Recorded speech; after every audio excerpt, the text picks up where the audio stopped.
Hey ArcheryTalk, this is Lucas, and today I'm going to offer you my first impressions or early review of the brand new Mathews Vertix. Now normally I wouldn't give an early review video like this, but Mathews sent me the bow ahead of time before the release. I've had a chance to shoot this for the last week. I've got several hundred arrows through it already, so I've got pretty good initial ideas of what I like about this bow, which is quite a lot to be honest. I guess first we'll break into the specs for you so you know exactly what we've got. The Vertix is a 30-inch axle-to-axle bow. It's got a 6-inch brace height and it has a 343 feet per second IBO rating, which is the same as the Triax. This bow looks very much like the Triax. It's basically 2 inches longer, but there are a couple of key changes that we should focus on that Mathews has made some innovations that I really like. The first one, for me the most important, is it's got a brand new grip. Gone is the grip. I've never been a big fan of the Mathews grip that was on the Halon series or the Triax or the TRX bows I've tested. This new grip, and I wrote down here, is called the Engage grip. I am an enormous fan of it. It's a little bit narrower.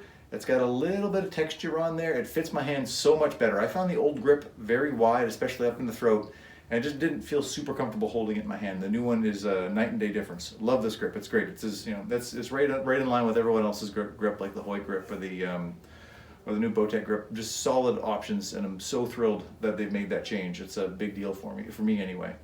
Another interesting bit of technology Mathews added this year is something called SwitchWeight technology in the cams. So these are the same CrossCentric cams Mathews has been using for a while now, offer a really nice smooth draw cycle as you'd expect. But this new SwitchWeight technology allows you to change the draw weight of the bow without touching the limbs. So there's basically 5-pound increments. My bow is set up right now with 70-pound modules with 85% let off. But you can change the modules to 65 pound or 60 pounds without touching how much the limbs are back down, and that way you still got maxed out limbs, but you get a draw weight that you're comfortable with. A really interesting feature with Mathews. So I like to shoot a bow at 65 pounds. This way I can get that 65-pound module if I own this bow and still keep the limbs cracked down. I think that's a pretty cool bit of technology. Beyond that, everything is fairly similar to the Triax. One other change is the rest mount. As you'll see on this bow, there's no bolt or screw holding down the rest. Mathews has carved in a dovetail system into the riser and partnered with QAD on a new integrate rest. It's basically based off of the QAD MXT Ultra Rest. But instead of using a bolt to knock it down, it latches into the dovetail and you pinch it down. So the bolt you use is this one right here, the same one you would loosen to make vertical changes on the rest. That's the one you can use to basically take the rest on or off. The pinch is in there, so it's zero movement, and there's also no chance of you moving the rest when you're trying to crank down that bolt, which I'm sure many of you have experienced before. It's a neat bit of technology, and again, I should say technology, it's just a neat way to look at a problem that maybe a few of us were having. So kudos to Mathews for kind of thinking outside the box. It's really cool. Maybe some other companies will come up with some dovetail mounted rests in a little bit. You can still use a regular rest on here. There's still a rest mount hole. It's covered up with a little bit of rubber dampener in there for now. But again, another cool bit of technology. So I guess now we should talk about how the bow shoots. So before we go any further, I'm going to cut to a video of me shooting the bow so you can see what it sounds like.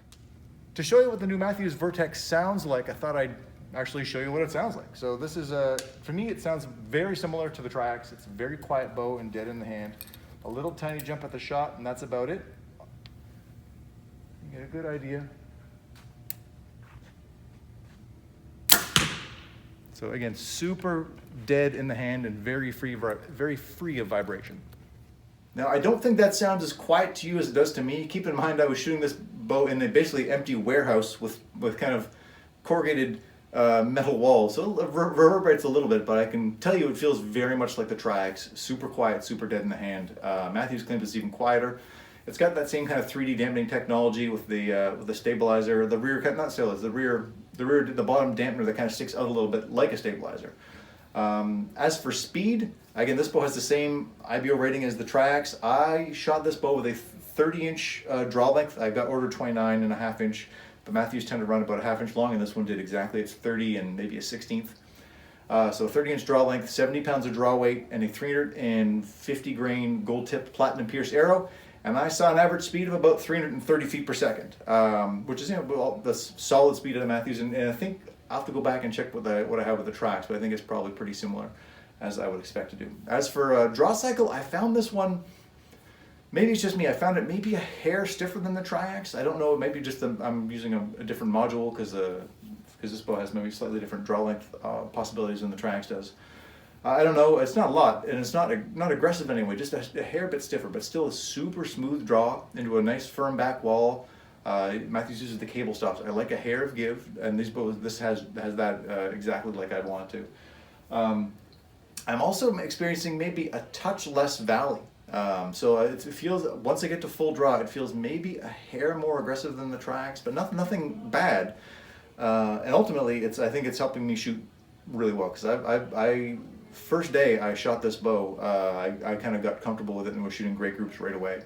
I've been playing with this thing out to just over 75 yards at my club, and it's shooting, you know, I think if I put a stabilizer on there and I put a single pin sight with a little bit of like a 4x lens on it, I think I would shoot pretty close to what I'm shooting with the TRX target bow. It's really nice. I'm shooting it super accurate. I'm going to shoot this in a 3D tournament this coming up weekend, in fact, so I'll see how I do in that. Beyond that, the bow tuned super easy. The rest, I didn't touch it when I got it. Mathews sent me the bow with the rest installed, so I figured it was going to be pretty good. As it was, I leveled my nock. I put a D-loop on there, dead level, with using a gold tip. I kind of Chaos 340 arrow. And my first shot through paper without doing anything at all was a perfect dead nuts bullet hole. Could not ask for anything else. The bear shaft at 20, I'm hitting maybe an inch high right, so I could probably tweak that a little bit with some rest adjustments. I'll check broadhead flight down the road as well, see how that goes. But I'm super thrilled with how this bow tuned out of the box. And for now, I'm going to leave you with that. Stay tuned to Archery Talk. We'll have more on this bow. We'll have a full long-term review in a few months down the line. We'll have some comparisons with some other hunting bows and some other fun, possibly dumb things we can think to do with these bows. Thanks so much for watching Archery Talk, and we'll see you soon.